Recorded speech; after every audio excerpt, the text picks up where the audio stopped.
I'm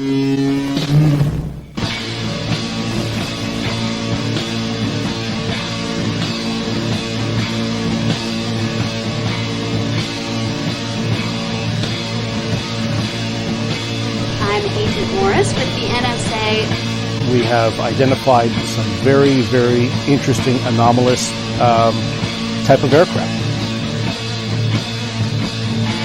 Traffic is quite luminous and is exhibiting some non-ballistic motion, over. Move very rapidly at any speed or whether any direction it wanted to go. Flag could change and go to the right or the left or go crossways without hesitating a bit. What do you think it was? Well, if they call it a flying saucer, that's what it is.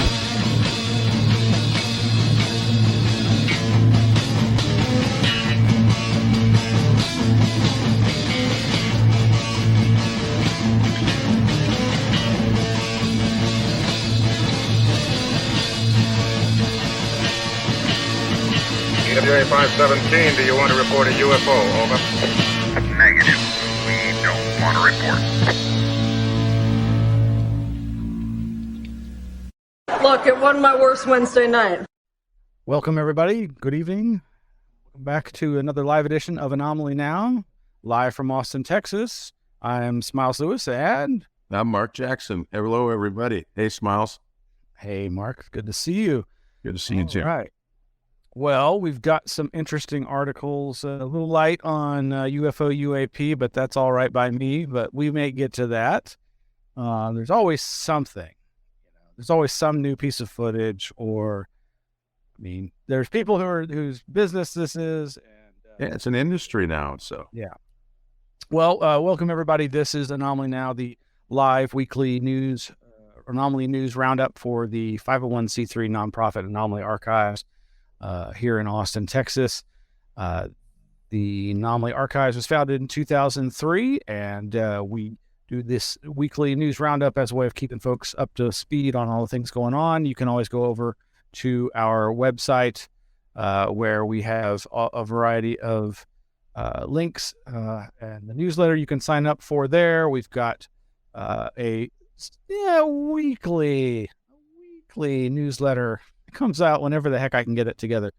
And you can sign up for free, or you can just read the copies of it that we post at the website, anomalyorchives.org. That's ANOMALY archives.org. And we post all of our news links to our Flipboard over at flipboard.com.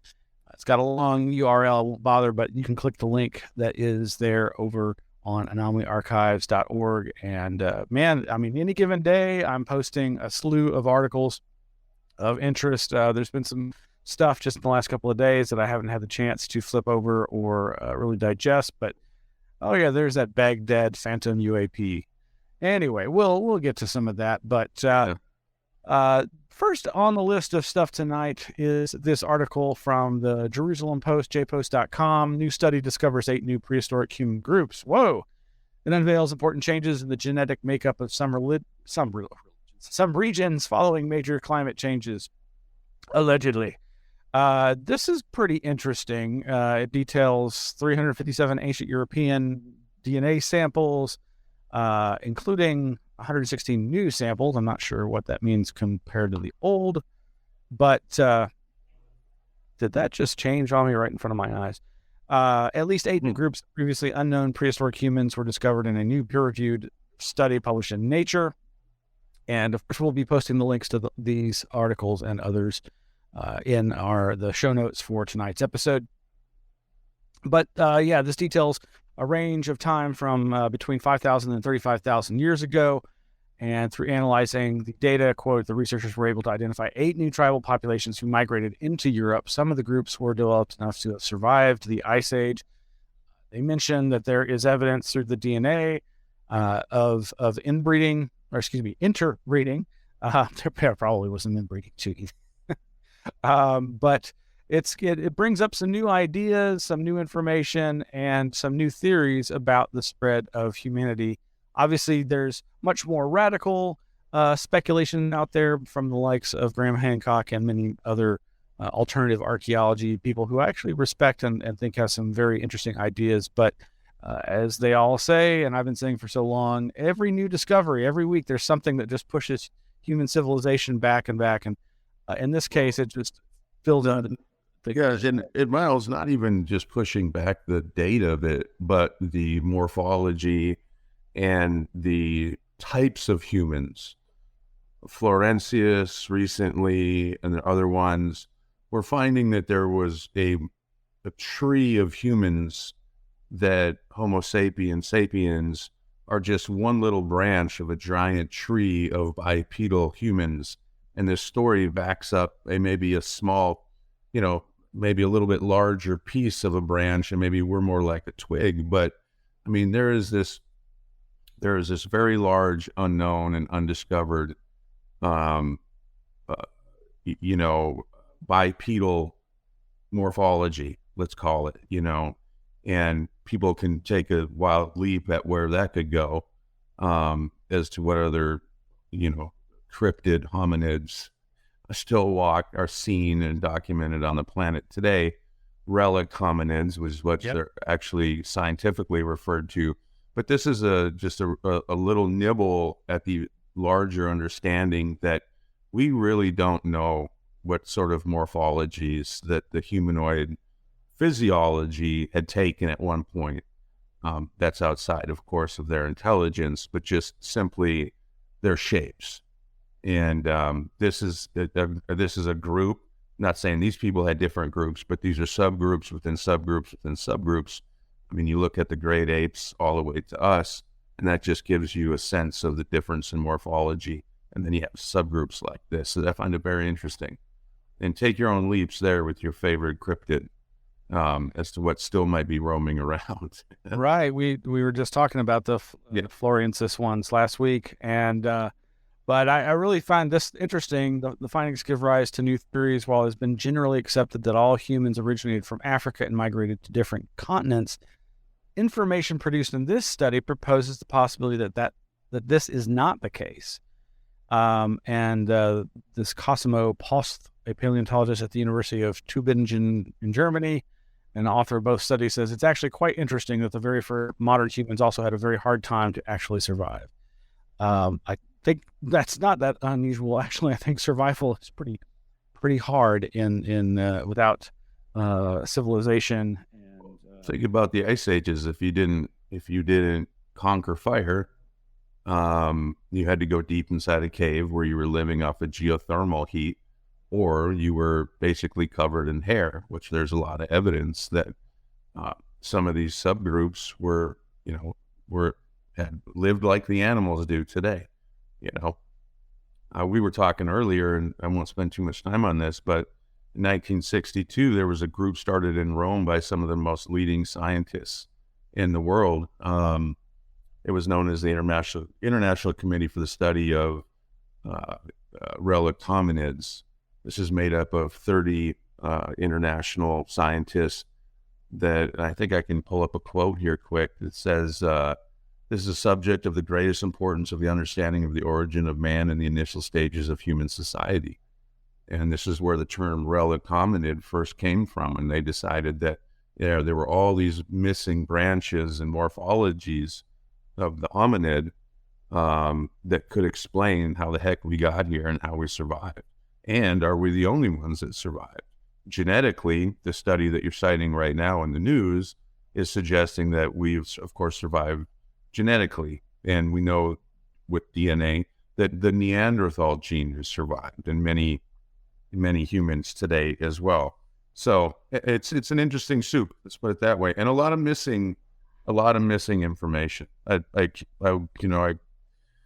keep an open mind. I think there's a lot to be understood still with this. Oh, absolutely. And anyway, there's so much direction to go in, and that article didn't have that much detail. So no, sure, deep dives on the study itself would be worthy. This caught my attention, but I was a little disappointed as I read deeper into it. Chernobyl nuclear disaster altered the genetics of the dogs left behind, scientists say. I've heard, for a while now about the dogs that were left behind by the retreating human population as the horrible nuclear disaster was happening back in 1986, and the rise of these left behind animal populations in this case in the form of people's canine pets. And this article, mentions that, of course, it will, no surprise, there would be genetic changes, and they mentioned things like possibly, first and foremost, like cataracts, because that's a very common response. The eyes respond to the radiation, but also possibly smaller brain size and of course tumors. But they don't really go into those details here. But on the one hand, I was pleased to know that there is this nonprofit Chernobyl Dog Research Initiative and these other volunteers that are going in and trying to help these animals at least lead slightly better lives than they would have, I guess. Let's see. Researchers use population, persisted over the last 30 whatever years. So, yeah, they set these are like their descendants, presumably. Yeah, presumably. Researchers used preserved blood samples collected from more than 300 different canines between 2017 and 2019 in locations with varying levels of contamination. And they've also been treating and sterilizing the dogs at the same time that the construction began for the new safe confinement facility for the nuclear reactor that failed. And there was concern that dogs living in the area may be a problem.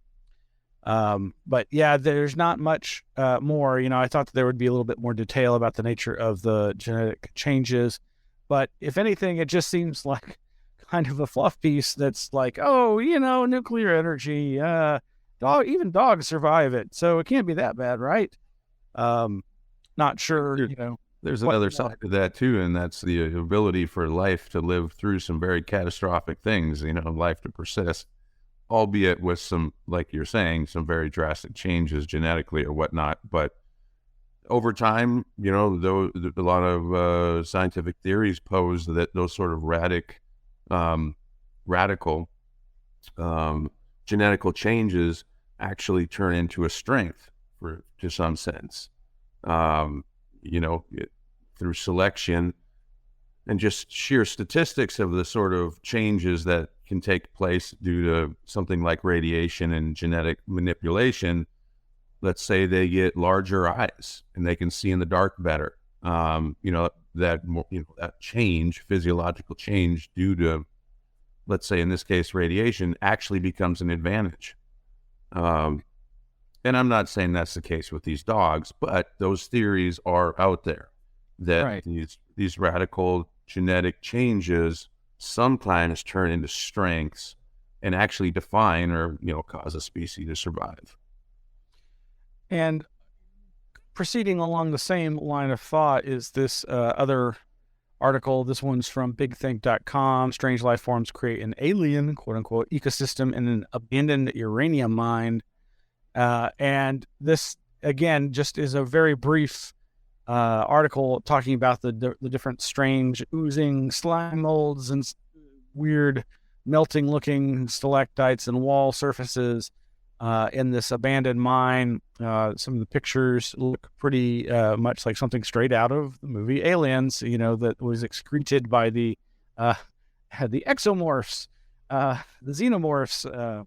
These are known as extremophiles, is the scientific name for these. They live in extreme environments, mines that are highly contaminated with a variety of things. There's a famous mine up in Butte, Montana, that's been studied for years by NASA, is like ground zero for what life might be like on other planets, due to just the extreme nature and the fact that they find life that is existing in places where we would never, ever thought that they would be able to survive. So, hence the term extremophiles.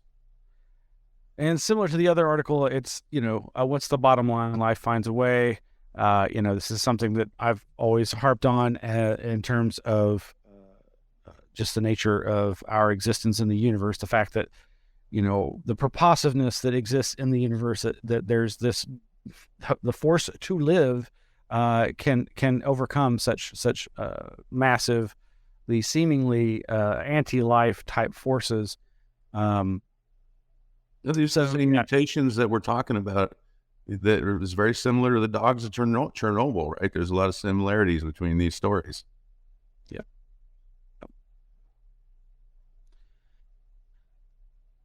Other related studies, this one, all living cells. I love this. Could have the molecular machinery for a sixth sense. This, of course, another sense for the being able to dip into fields or electromagnetic energy. In this case, of course, migrating birds have long been looked at as a probable species that has this sort of ability. And over at sciencealert.com is this article by Carly Casella talking just about that. But now they're saying that the very molecules that do this for birds and other animals that have more overt known ability to sense and utilize these magnetic fields, that may be present in all life on this planet. The new findings suggest that magnetoreception could be much more common in the animal kingdom than we ever knew. If researchers are right, it might be an astonishingly ancient trait shared by virtually all living things, albeit with different strengths. That doesn't mean all animals or plants can actively sense and follow magnetic fields, but it does suggest that all living cells might, including ours. And this just, it's been a long slog trying to learn what exactly is happening with this phenomena. But I know that we've got some books in the archive that deal with this very area of research. And obviously,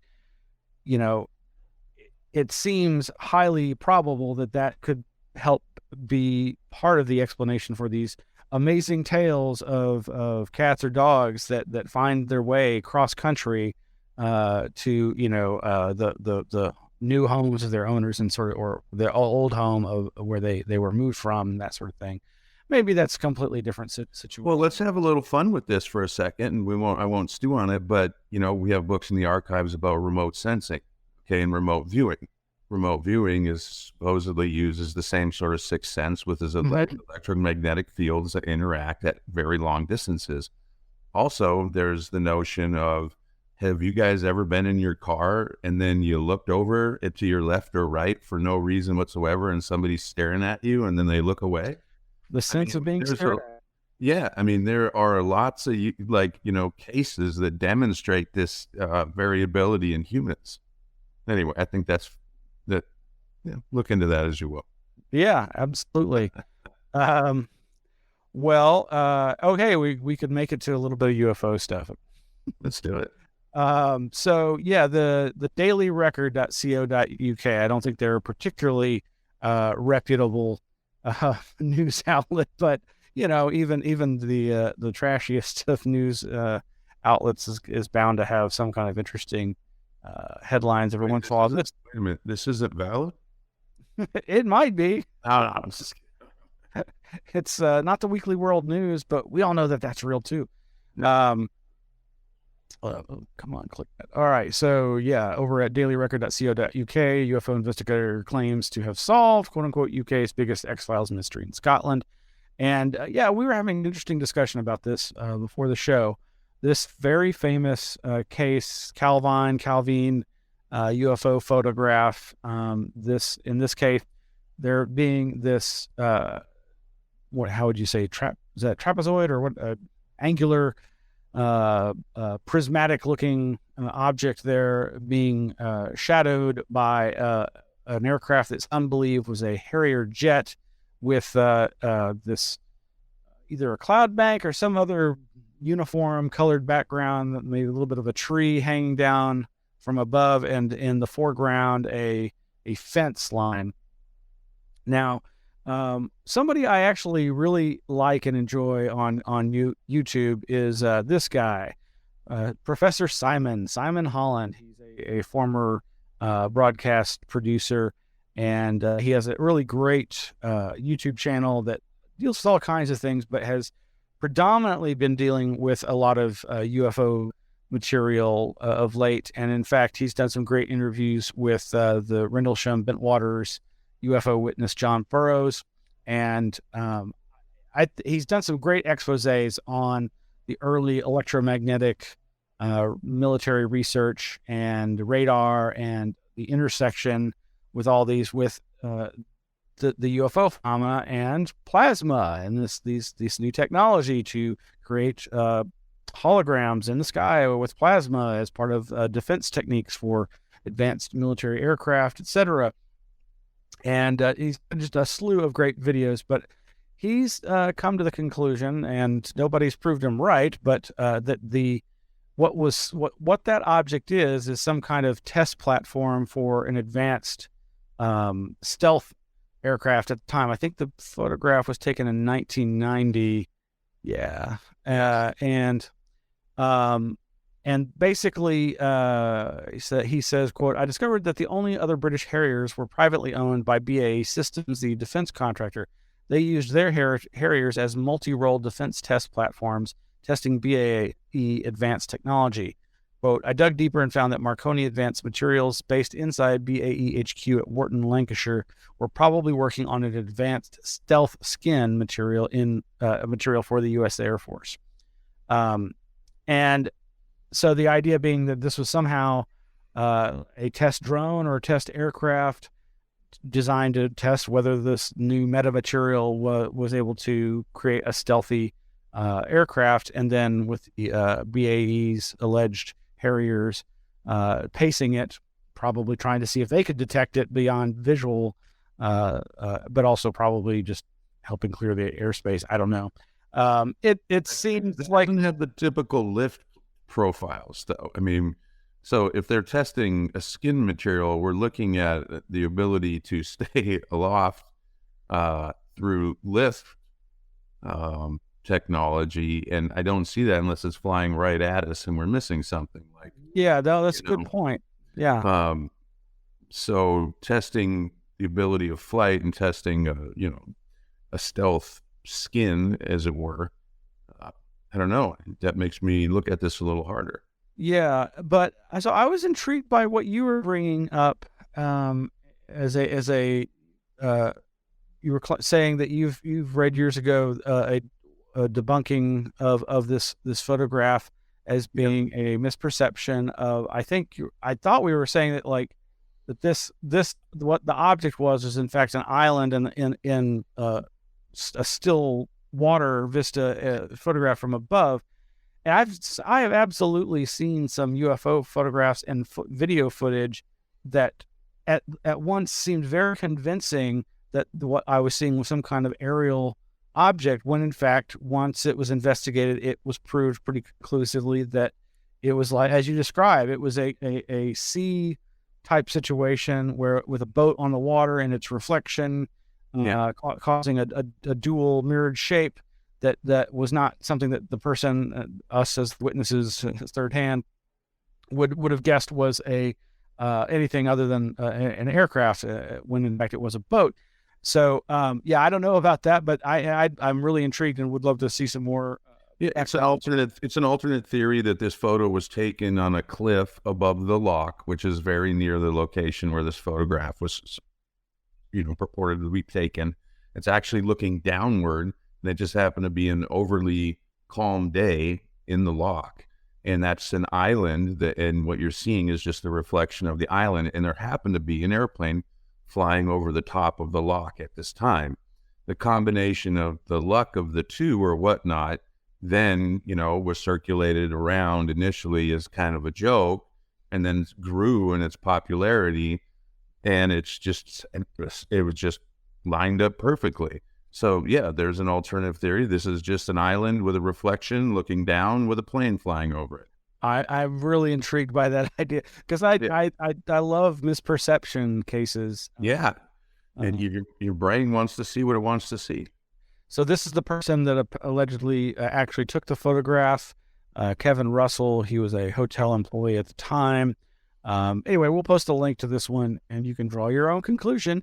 And as I said, I really enjoy Professor Simon's videos, and including he did one on one of my favorite British films, which actually we feature in the opening sequence to Anomaly-NOW, and that's the famous Quatermass and Pit, aka 5 Million Years to Earth, which is one of my favorite British Fortean sci-fi films. Haven't really had a chance to digest this other article written by our friend Micah Hanks over at the Debrief. Avi Loeb and the DoD's chief UAP investigator Sean Kirkpatrick say solving aerial mysteries requires known physics. It appears that they have become friends and have authored a paper that's linked into this article to a PDF over at harvard.edu. And, it's just good to see these. Well, I know that Avi Loeb is the academic, and I'm not really sure about Kirkpatrick's background, other than he is the director of the All-Domain Anomaly Resolution Office, ARROW, and it just seems like that's probably a good thing that they're collaborating, right? Right? I skimmed through this, Smiles, and it seemed like Avi's saying that most of what we're seeing can be explained, but he says with modern physics, typically radio waves. And so similar to your earlier statement about plasmas and things of that effect, but he's saying there's not exotic physics here. He's saying that I think what he's really saying is that these aren't UFOs at all. This is our technology, and I can explain them, and I will eventually within our known physics framework, versus exotic physics that wouldn't be of this world, etc. Well, that's yet to be seen, but that was kind of my take, kind of the undertone of the article when I read it. So folks, go to it and tell us what you think. I think he's kind of taken a dig at this whole industry that's kind of blew up over the last few years with these Corbells and all these other types, etc. Yeah. And speaking of, hey, good segue. Here's the latest UAP photographs that people are talking about that I'm not particularly interested in, but here it is. I think they show it here in just a second. This is from a war zone north of Baghdad, and wow, you can see this black torpedo missile-like object flying across in a span of 7 frame grabs, and trailing behind it seems to be some kind of weird, some kind of trail. And they, in this video, are making the point that, this is not a missile because it's not showing as hot, it's showing as cold, whereas the background is showing as hot. And that this, I believe, was allegedly taken by a Reaper drone. I'm like, it looks like a duck, quacks like a duck. It's probably a duck. It's a war zone. There's all kinds of projectiles that may or may not show heat signatures the way you or I would imagine them to do. I don't know. I immediately was starting to look off. Let's look at Tomahawk missile footage as shot with a FLIR. And actually, the one thing I did find was an interesting.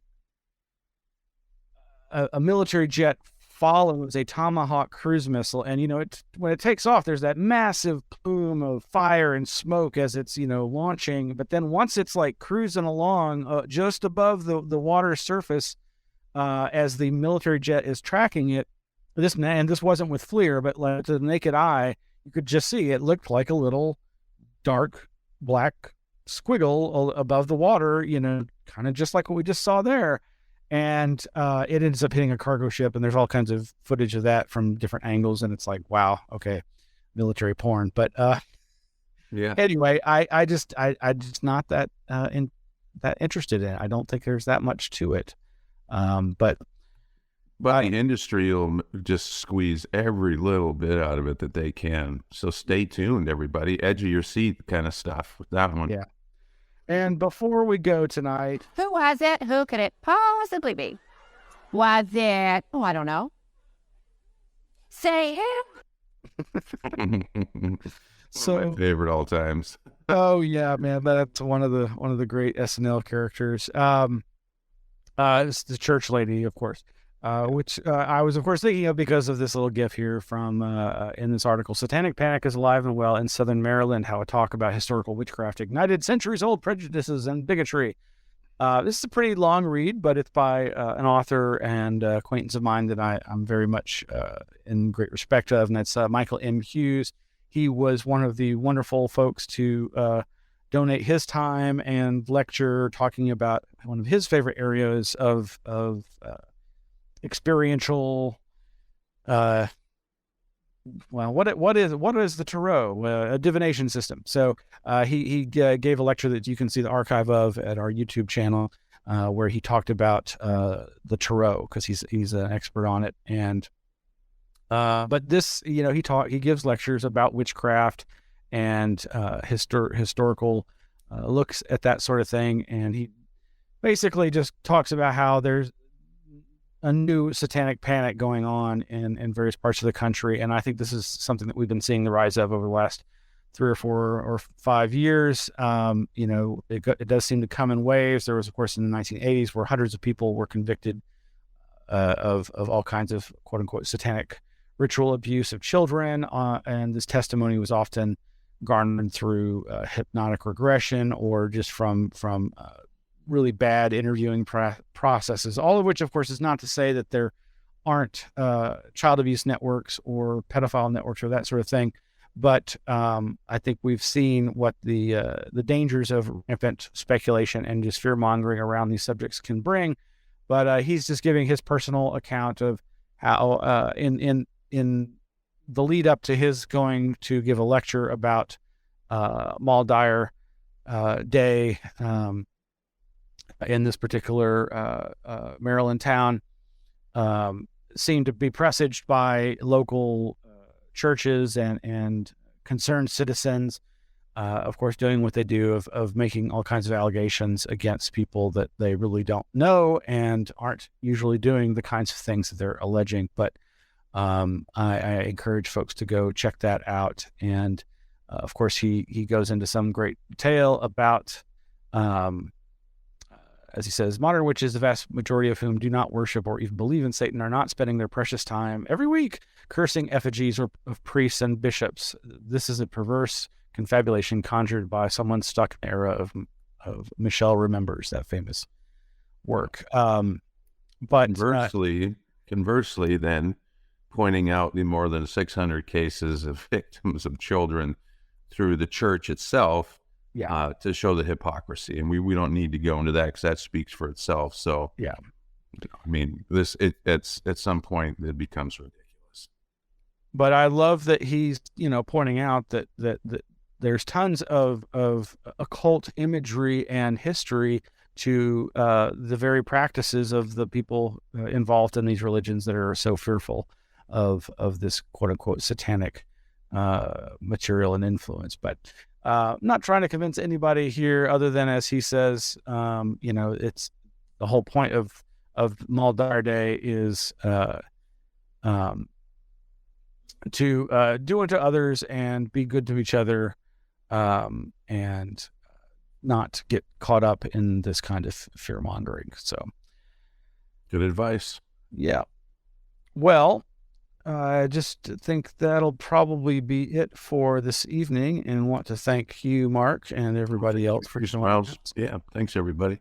And we will be back next week and have a whole new slew of interesting headlines to share with you, and hope that you'll stay tuned. And you can go to the archives of the podcast over at it's best to get, they're all mostly at our YouTube channel. The most recent ones are on your favorite podcatchers, but the oldest archives are available through our YouTube channel, or you can actually find the links to it at our website. So, Smiles, I have a quick question before we go out. Oh, sure. I know that we have different levels of technical capability week to week, being that we are a 501c3, really doing this out of passion project at the moment. But are we going to get to a point where we'll have the ability to have callers call back in? I know at one time we did a little while ago. Yep. We still have it. It's just a matter of coordination and having help. Yep. So. Yep. Yep, good. Well, we'll keep everybody posted on that. We'd love to have you call in and ask questions on these stories. There's no set time frame for this stuff, and we'd love to hear from you. Right on. All right. Well, thank you for joining us, and good night. Bye, everybody.